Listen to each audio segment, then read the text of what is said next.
حضرت شیخ احمد مجدد الفسانی علیہ رحمہ فرماتے ہیں، جو شخص اپنے اوپر 10 چیزوں کو لازم کر لیتا ہے تو لازمی نتیجہ یہ ہوتا ہے کہ وہ متقی بن جاتا ہے۔ وہ 10 چیزیں کون سی ہیں؟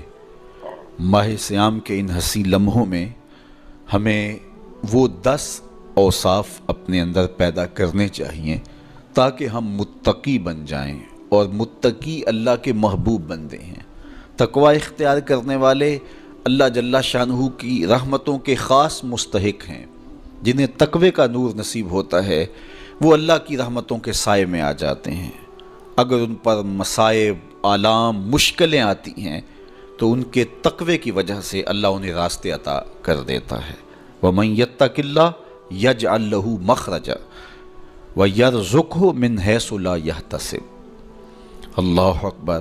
ارشاد فرمایا کہ جو اللہ سے ڈرتا ہے، تقوی اختیار کرتا ہے، اس کے لیے ہم مصیبت سے نکلنے کے راستے پیدا کر دیتے ہیں، اور اللہ جل شانہ اس کے لیے وہاں سے رزق عطا کرتا ہے جہاں سے اسے گمان بھی نہیں ہوتا ہے۔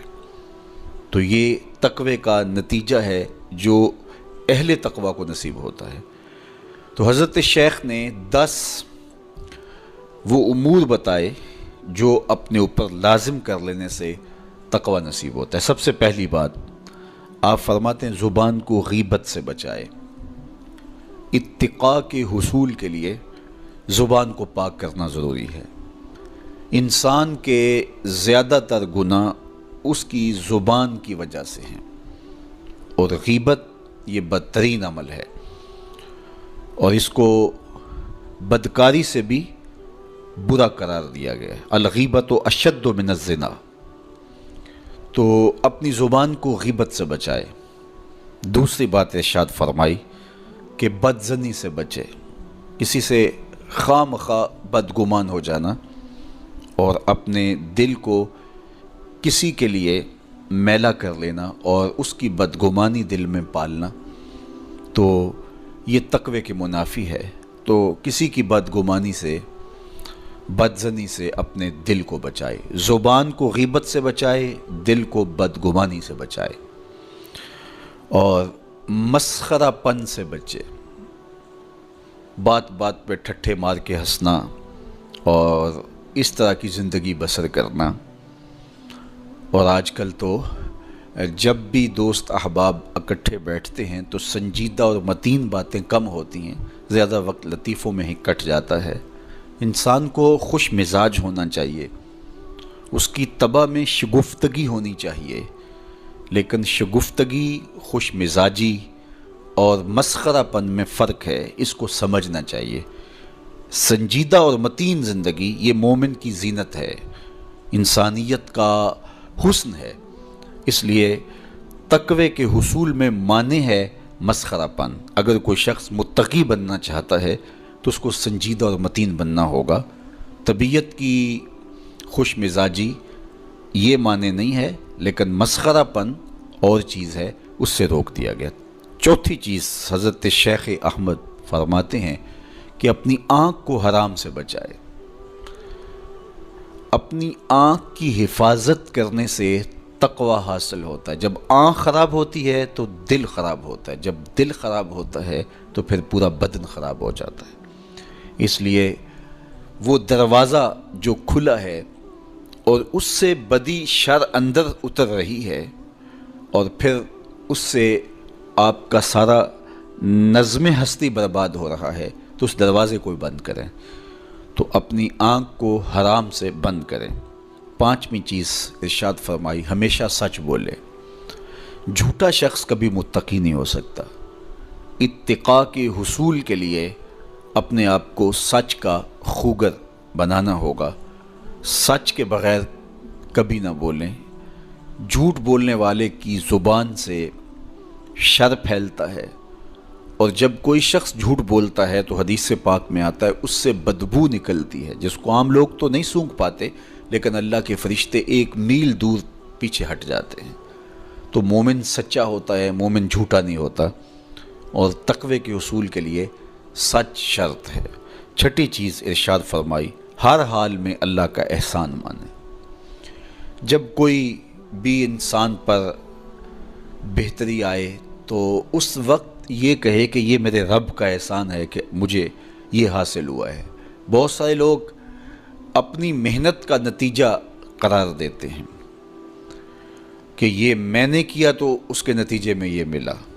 بسا اوقات آپ کتنا سیدھا کام کر رہے ہوتے ہیں، کتنی محنت کر رہے ہوتے ہیں، لیکن نتیجہ اس کے برعکس آ رہا ہوتا ہے۔ سیدنا علی المرتضیٰ رضی اللہ تعالیٰ عنہ فرماتے ہیں، میں نے اللہ کو اپنے ارادوں کی شکست سے پہچانا، تو یہ اس کی کرم نوازی ہے کہ اس نے ایسا کر دیا۔ صحت میرا کمال نہیں، یہ اللہ کی عطا ہے۔ علم میرا کمال نہیں، یہ اللہ کی عطا ہے۔ لہجوں کی خوبصورتی یہ اس کی عطا سے ممکن ہے۔ اس نے آنکھوں میں روشنائی رکھی، اس نے توفیق عمل نصیب فرما دی، اس نے اچھائی کی راہوں پہ گامزن کیا۔ ماہ صیام میں روزہ رکھنے کی توفیق ہوئی، صلاۃ التراویح میں حاضری کا موقع میسر آیا، دیگر صالح اعمال تلاوت کلام مجید نصیب ہوئے، تو مت سمجھے کہ یہ کوئی میرا کمال ہے۔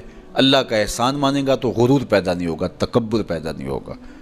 تو ہر حال میں اللہ کا احسان مانے، جو بھی خیر اس کو ملے وہ کہے یہ میرے رب کی طرف سے ہے، اور اگر اس کا کرم نہ ہوتا تو یہ عمل مجھے نصیب نہ ہوتا۔ اور کتنے عمل ہیں کہ نصیب ہونے کے بعد عجب سے، تکبر سے، ریاکاری سے برباد ہو جاتے ہیں۔ کیتی کتری پئی کھو محمد تے سکہ بنیا زردہ، کتنے عمل ہیں کہ برباد ہو جاتے ہیں، تکبر آ گیا، عجب آ گیا، ریاکاری آ گئی، تو یہ اس کی طرف سے ہی ہے۔ تو جب یہ کہے گا تو عجب، تکبر، غرور کچھ پیدا نہیں ہوگا، تو پھر عمل قبول ہوگا اور انسان تقوی کی منزل تک پہنچے گا۔ ساتویں چیز، اپنا مال راہ حق میں خرچ کرے، ناحق راستے پر ایک درہم بھی خرچ نہ کرے۔ کمایا ہوا مال راہ حق میں خرچ کرنے سے اتقاء کی دولت نصیب ہوتی ہے۔ اللہ قیامت کے دن بندے کے قدم اپنے حضور سے ہٹنے نہیں دے گا جب تک اس سے 3 سوال نہیں کر لے گا۔ ان میں سے ایک سوال یہ ہوگا کہ مال کمایا کہاں سے، مال خرچ کہاں کیا۔ جس طرح مال حلال کمانا ضروری ہے، مال کو جائز جگہوں پہ خرچ کرنا بھی ضروری ہے، حق کے راستے پہ خرچ کرنا بھی ضروری ہے۔ اس لیے یہ اپنی طبع کے اندر لازم کر لے کہ کبھی بھی اس کا مال کسی ناجائز اور فضول کام میں خرچ نہ ہو، راہ حق میں اس کا مال لگے۔ 8ویں چیز، نفس کے لیے کبھی بڑائی بلندی نہ چاہے، اس سے طبیعت میں سرکشی آئے گی اور تقوی کے راستے میں یہ عمل مانے ہے۔ اور نمازوں کی حفاظت کرے۔ نمازوں کی اگر حفاظت نہیں کرتا تو باقی سارے عمل اس کے پاس ہیں، تو وہ متقی کیسے بن سکتا ہے؟ چونکہ یہ تو اسلام کا بنیادی فریضہ ہے جو اہل ایمان پر لازم کیا گیا ہے، جو کسی صورت کے اندر بھی، حتیٰ کہ حالت بیماری کے اندر بھی معافی جس کی نہیں ہے، سفر کے اندر بھی نماز کی معافی نہیں، مختصر کر دی گئی، قصر کر دی گئی، لیکن معافی نہیں دی گئی، حالت جنگ کے اندر بھی اس کی معافی نہیں ہے۔ تو نمازوں کی محافظت کرے۔ اور 10ویں چیز، حضرت شیخ فرماتے ہیں عقیدوں کی صحت کا خیال رکھے، اپنے عقیدے، اپنے نظریات خوبصورت رکھے۔